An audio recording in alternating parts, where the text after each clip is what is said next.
Hello, Thrivers. Today is day 12 of the 77-day video challenge, and the word of the day is awards. And I'm using the word awards because today is the 1-year anniversary of my book, The Day My Heart Turned Blue, Healing After the Loss of My Mother, won the Eric Harfer Spiritual Book Award in 2022. This was all a surprise to me. My focus and my motivation for writing my first book came about after the death of my mother, and she left behind a collection of journals. She passed away November 27th, 2019, right before the pandemic. So when the pandemic hit and we were all shut down, the whole world paused. I was done with all the estate work that I had to do, and that was very difficult because my parents were divorced. So it was all on me to ensure my mother's estate and her affairs, financial accounts, all of that was handled. I didn't have the time to grieve because I was focused on honoring her last wishes from her will. So during the pause, I put her journals in chronological order, and I started reading them as if it was a story, and it was her story. And I saw my mother as more than just my mother. A lot of us as children, even adult children, we forget our parents had a whole life before they became our parents. And I started to see the complexity of her story, which was very similar to mine. And I knew at that moment I wanted to share her story. I wanted to share some of her prayers, her earnest prayers, where she went before God, interceding on behalf of her friends, family, even people that she just met. My mother never met a stranger. She talked to everyone.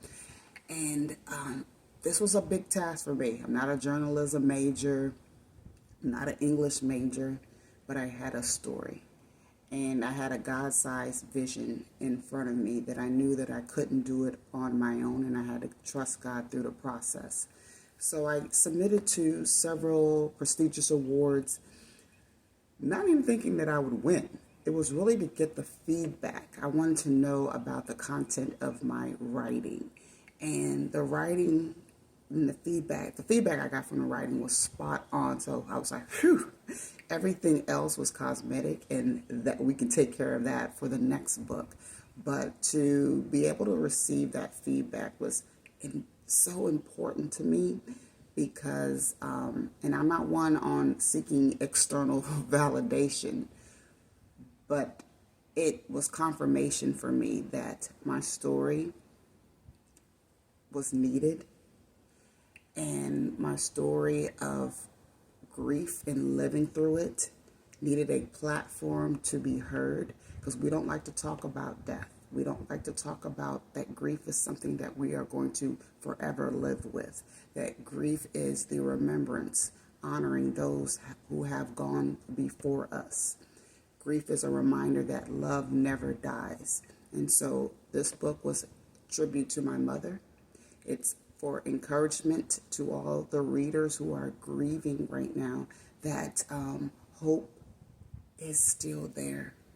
Love is still there. That love never dies. It just transforms into another form of energy, and their love forever stays with you.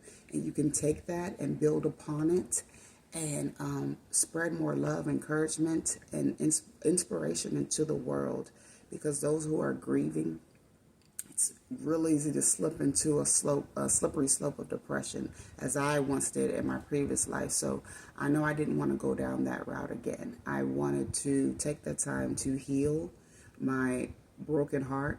My heart was broken way before my mother passed away, and really take the time to put those pieces of my heart together. And there are scars where all those broken, shattered pieces are, but it's a reminder that I can heal. You can heal from what was meant to break us. This is day 12 of the 77-day video challenge, and this is award-winning Coach Carla. I'm out. Thank you.